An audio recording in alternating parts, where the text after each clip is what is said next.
me considerando como que tem muitas mais pessoas aqui capazes do que eu. Mas quando o Espírito Santo nos queima, ele torna a gente útil. Ele usa quem ele quer, da forma que ele quer e do jeito que ele quer. Os irmãos podem se assentar? Depois nós vamos estar lendo o Salmo 138. Salmo de número 138. Porque o Senhor, ele vem falando sobre esperança. Eu ainda queria resistir de não vir, mas o Senhor, ele me deu esse salmo hoje para se eu tivesse a oportunidade, eu ia apenas ler este salmo. 138. E o Senhor vem confirmando durante, no percorrer do culto, falar sobre esperança, falar sobre um Deus que não desiste de nós, o Deus que não desiste das nossas causas, o Deus que renova a esperança, ainda quando tudo parece estar perdido, o Deus consolador, o Deus restituidor, o Deus que dá força em meio à fraqueza, o Deus que consola, o Deus que transforma a vida, tira do pó e traz para a casa dele, o Deus que tira do lamaçal do pecado e traz até os pastos verdejantes. Eu me lembro que eu também lá na Bahia a gente tinha um grupo de louvor e a gente colocou o tema no slogan do grupo: do vale de ossos secos aos pastos verdejantes. Porque foi isso que Deus fez comigo e com você. Outrora a gente estava no vale de ossos secos, sem esperança, vivendo no meio da sequidão, achando que as nossas esperanças se morreram, tinham se acabado, como aquele povo estava pensando, como aquela nação estava pensando que secou-se as suas esperanças. Mas o Senhor vai lá, no meio do vale de ossos secos, e escolhe você, e traz-nos para o Salmo 23, aos pastos verdejantes. Certamente que a bondade e a misericórdia do Senhor, observe que o salmista, ele não vai ter nenhuma dúvida, ele fala com certeza, com convicção. E eu e você nessa noite temos certeza de que certamente habitaremos na casa do Senhor por glória. Porque a igreja é necessário que haja essa certeza no nosso coração. É necessário que essa esperança esteja viva. O povo tem que dizer que a esperança é a última que morre, mas essa esperança não pode morrer dentro do meio do seu coração. Porque Jesus morreu na cruz do Calvário para manter viva essa esperança dentro de nós. Mas já se passaram tanto tempo. Mas o Senhor, a cada dia que a gente vem no culto, a cada dia que a gente lê um salmo, a cada dia que a gente ouve um louvor, o Senhor, ele vem renovando as nossas esperanças. Observe que o pastor vai falar, leu aqui no livro de Romanos 12, versículo 12, sobre ser paciente na tribulação, perseverar em oração. A Joelma vem e traz Salmo 46, ali também falando sobre o Senhor nos dando força no meio da tribulação. E aqui nos louvores, para que chorar? Para que sofrer? Se há um Deus que tudo pode comigo, com você. Os louvores da harpa nos trazendo de volta essa esperança de novo. Aí para fechar, vem a irmã dizendo que ainda tem vida aí. Mesmo que o cenário diga que é o fim, e as evidências digam que é para desistir, mas Deus está dizendo: ainda existe vida aí. O irmão Benedito trouxe aqui falando que Jesus não disse que Lázaro estava morto, estava dormindo. Que doido ele! O homem morreu, já tem 4 dias e ele está dizendo que está dormindo. Que sono é esse profundo? Mas o Senhor conhece o oculto escondido, o profundo íntimo. Salmo 138. Quando eu estava ali no hospital, o Senhor me trazia nessa palavra para falar para o pessoal sobre isso. Para as meninas que estavam ali comigo, porque quando a gente está ali, a gente confia, a gente tem que confiar na equipe médica, na equipe de enfermeiros, nos remédios que eles nos dão. A gente tem que confiar, porque a gente não pode chegar e dizer que não quer. Muitas vezes a gente até fala que não quer, e eles vão lá, tenta resistir porque não pode dar vê que é necessário, tenta convencer a gente. E eu falava, mas e quanto a Deus? Porque se o Senhor não ungir, nada disso aqui não adiantará de nada. Por mais que seja uma equipe boa, por mais que seja remédios de última geração, mas não adiantará de nada. E nós estamos vivendo, igreja, um tempo onde o mundo está muito esperando pela ciência, pela tecnologia, pelos estudos humanos, pela sabedoria humana. Estamos muito confiando nisso, pela nossa própria sabedoria, pelos nossos próprios conhecimentos, até mesmo o conhecer a Bíblia. É necessário a gente ter um certo cuidado. Não estou dizendo para a gente não conhecer, não, mas não deixar a nossa sabedoria sobressair sobre a sabedoria de Deus em nossa vida. Porque senão, ao invés de nos tornarmos sábios dentro da palavra de Deus, vamos nos tornar tolos. Jesus. E nós estamos vendo que cada vez mais, por conta disso, existem pessoas fracassadas, existem pessoas desanimadas, existem pessoas com a esperança enfraquecida. A depressão, a ansiedade tem se tornado a doença do século. A gente olha que parece que virou modinha, aonde passa vê alguém falando que está sofrendo com isso. Só que isso sempre existiu. Lembra de Elias quando entrou na caverna? Ele estava passando por um momento muito difícil ali. Aquele mesmo homem que enfrentou os profetas de Baal agora estava em um momento ali de depressão, de ansiedade, de medo, de angústia, sem saber o que fazer. Então isso sempre existiu. Mas a diferença está no confia em Deus. Aleluia. Aleluia, me deu até calor. Deus, aleluia. E aí o Salmo 138 vai nos dizer: eu te louvarei, Senhor, de todo o meu coração. Na presença dos deuses a ti cantarei louvores. Inclinar-me-ei para o teu santo templo e louvarei o teu nome pela tua benignidade e pela sua verdade. Pois engrandeceste a tua palavra acima de todo o teu nome. No dia em que eu clamei, me escutaste. Alegraste-me, fortalecendo a minha alma. No dia que eu clamei, o Senhor me escutou.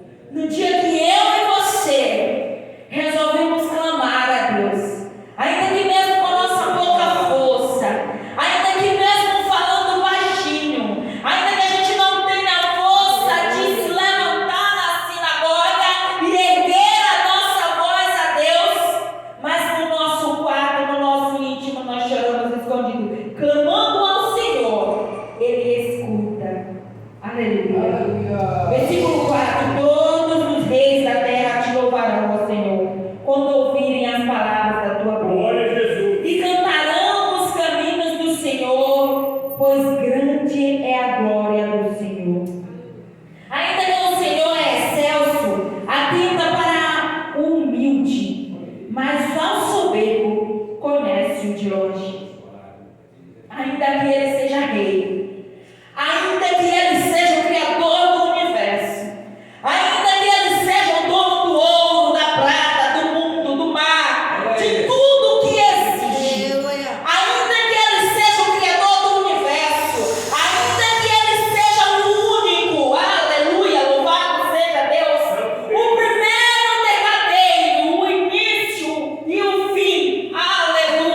ouvir. Glória a Jesus. Ele não precisa mais da consulta, não. É.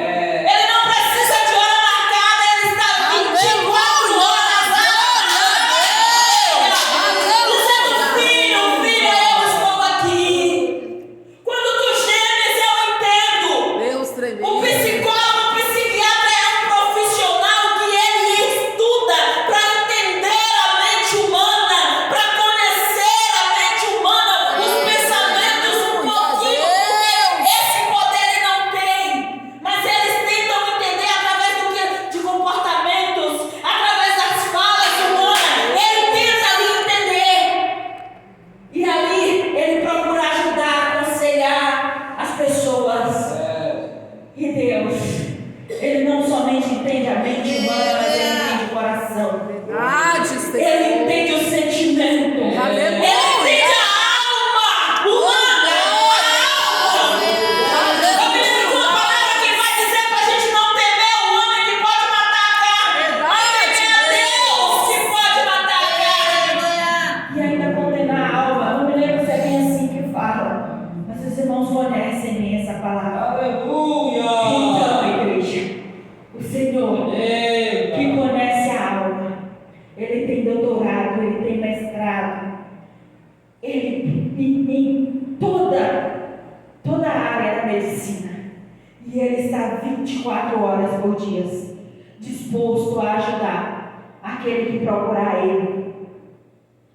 Versículo 5: e cantarão os caminhos do Senhor, pois grande é a glória do Senhor. Ainda que o Senhor é excelso, atenta para o humilde, mas ao soberbo conhece-o de longe. O soberbo pode até enganar a mim, a você, mas a Deus ele não pode enganar. Aleluia. Andando eu, gente, escuta isso aqui é palavra de vida. Andando eu no meio da angústia, tu me revivificarás, estenderás a tua mão contra a ira dos meus inimigos, e a tua destra me salvará. É por isso que muitas vezes a gente peca por falta de ler a palavra, de entender. Aleluia. Porque olha o que o salmista vai dizer: andando eu no meio da angústia, o Senhor me revivificarás. Olha esse. Lá no Romanos 12 vai dizer: sede paciente na tribulação. Aleluia. Salmo 46 também, ali nos fortalecendo, nos dando ânimo, nos dando força. Igreja, andando eu no meio da angústia, nós precisamos ter essa certeza de que o nosso maior amigo é Deus. O nosso maior amigo não é o nosso pai, não é a nossa mãe, não é o nosso conhecido, não é o nosso vizinho, é Deus. Ele coloca pessoas aos nossos lados para nos ajudar, mas o nosso maior amigo é Ele. Aleluia. As pessoas estão muito esperando disso e daquilo e esquecendo da promessa de salvação eterna. Aleluia, Deus. Outro dia eu estava pregando ali para minha colega no trabalho e eu falando isso para ela, porque ela falava, já está com 40, fez 41 anos. E aquilo que ela tanto sonhou, o irmão falou sobre sonho aqui nessa noite, que ela tanto sonhou, não aconteceu.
conhecer a Deus, é viver a palavra de Deus, é se achegar a Ele a cada dia.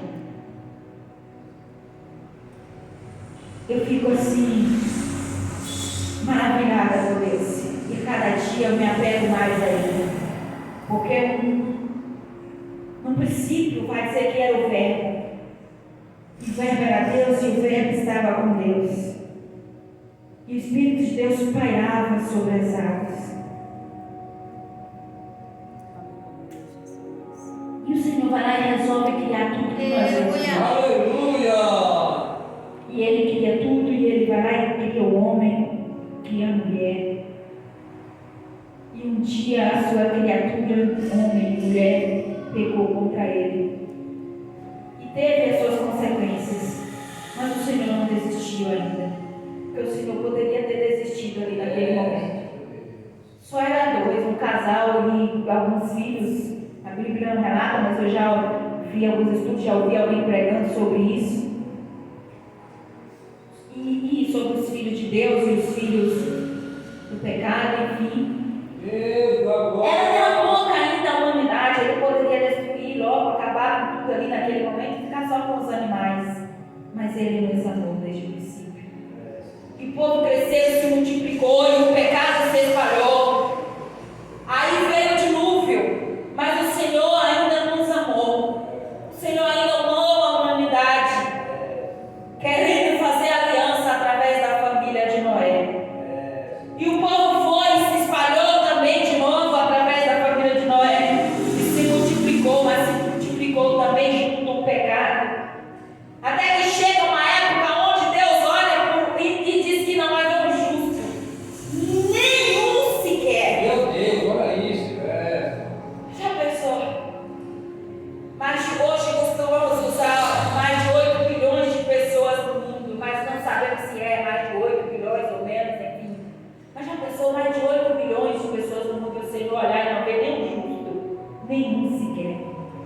Naquela época ainda não era tudo isso, mas tinha bastante gente, mas não tinha nenhum justo. Até que o Senhor resolve se fazer filho, resolve se fazer carne e vir por mim e por você. Para quê? Para renovar nossa esperança. E a esperança de vida é Vamos falar sobre sonhos e penso numa pessoa. Eu venho de uma família humilde. Eu venho de uma família que já passou por muitas necessidades. Eu não gosto de falar para não ficar parecendo que estou me lamentando. Mas a gente não passou fome porque a gente morava na roça, então a gente plantava pelo menos para comer. A gente comia pelo menos pouco seco com farinha. Meu pai morreu, eu tinha 3 anos de idade e eu cresci cheia de sonho. Eu lembro que eu tinha o sonho de fazer uma feira de 100 reais para minha mãe. Era meu sonho. Quando eu comecei a trabalhar, 100 reais não dava mais para fazer uma feira. Mas enfim, aí eu aumentei para 500. E aí, hoje com 500 reais não dá mais para fazer uma feira lá em casa, mas enfim. E eu tenho tantos sonhos, eu tinha tantos sonhos. Muitos se realizou, outros não. Um eu estou vivendo agora. E eu tenho aprendido muito a Deus através disso. Você não sabe como que essa gestação tem me ensinado. É por isso que eu falo que Deus, Ele traz tudo para a gente no tempo certo. Ele traz aquilo que a gente precisa no tempo certo e na hora certa. Olha isso. Mas o maior, desde que eu me reconciliei com Deus, a minha maior esperança tem sido ter a salvação eterna. Eu sei que tudo isso, todos esses sonhos, todos esses projetos são as demais coisas. E eu sei que vai depender não somente de Deus, primeiramente de Deus, mas muitas vezes vai precisar que eu retire a pedra. A pedra da incredulidade, a pedra da preguiça de correr atrás, de ficar até tarde estudando, de ficar até tarde buscando, pesquisando, a pedra do cansaço, a pedra da incredulidade, a pedra do disse-me-disse, a pedra de deixar a esperança se secar. Então, igreja, o Deus que Ele tem bacharelado, Ele é doutorado em psiquiatria, Ele está aqui nessa noite. Não é vergonhoso. Você está no seu momento difícil, a gente passar por um momento difícil e se sentir triste. Não. Profetas passaram por isso.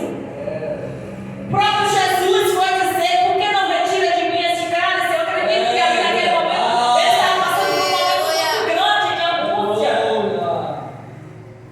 Então, igreja, não é vergonhoso porque nós não somos super crente, não. Isso também tem sido mal do século. As pessoas querem ser super crente, mas ninguém é super homem. Tem um louvor que vai dizer: tanto é que nós não somos super homem, nós somos super crente, porque Deus vai dizer: vinde a mim os que estáis cansados e sobrecarregados, e eu vos aliviarei. Aleluia! Porque se nós fôssemos super, ele não precisaria aliviar para a gente carregar o nosso fardo. Ele não precisaria. Ele deixaria com todo o peso. Aleluia! Então, quando eu e você estiver nesse momento, não se sinta culpado ou inferior, mas lembrai-vos que existe um Deus. Existe um Deus que renova a esperança. Existe um Deus que levou Ezequiel ao vale de ossos secos através de visão. Não necessariamente aconteceu, mas o Senhor deu essa visão para o profeta, para mostrar para o profeta como é que estava aquela nação, como é que estava aquele povo. Porque as esperanças haviam se secado. Secou-se as nossas esperanças. Eles diziam. E o Senhor vai e faz todo um reboliço mostrando essa visão para aquele homem, para poder falar com ele. Diga para ele que assim como eu fiz com esses homens, eu posso fazer com ele. Aleluia! O Deus que chega na casa de Marta e Maria depois de 4 dias e ressuscita o seu filho. O Deus que chega ali diante da viúva de Naim e faz o milagre. O Deus que chega para a menina Talita e levanta e ressuscita. O Deus que ressuscita mortos. O Deus que está nos prometendo a vida eterna. O Deus que ainda cura nos dias de hoje. O Deus que alegra a gente mesmo quando estamos tristes. Esse Deus existe. E Ele habita dentro de mim e dentro de você. Versículo 8 vai dizer: o Senhor abençoará o que me consegue.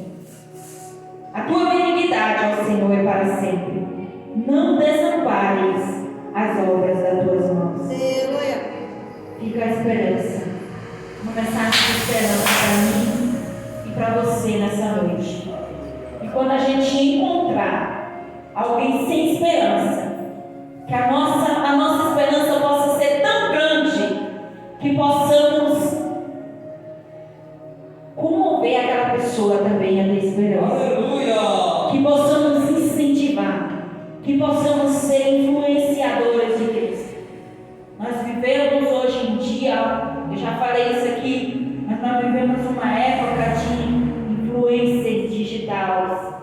Uma época onde as pessoas ganham dinheiro influenciando outras pessoas na internet a comprarem, a seguirem determinados assuntos, determinadas coisas, determinadas modinhas, a se adaptarem a determinadas músicas, e que nós possamos ser influenciadores de Cristo, levando a esperança de salvação para cada pessoa que a gente encontra, para cada pessoa que a gente convive, e que a esperança de salvação eterna nunca morra dentro de mim e de você.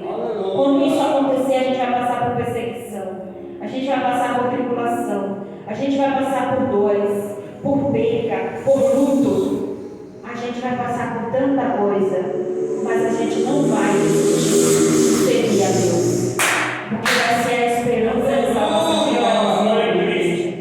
E se não for isso que nos mover, a gente está perdendo tempo vindo no culto toda semana.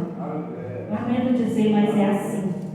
Se não for a esperança de salvação que nos move, de nada adiantará a gente estar aqui todos os dias. Eu agradeço a minha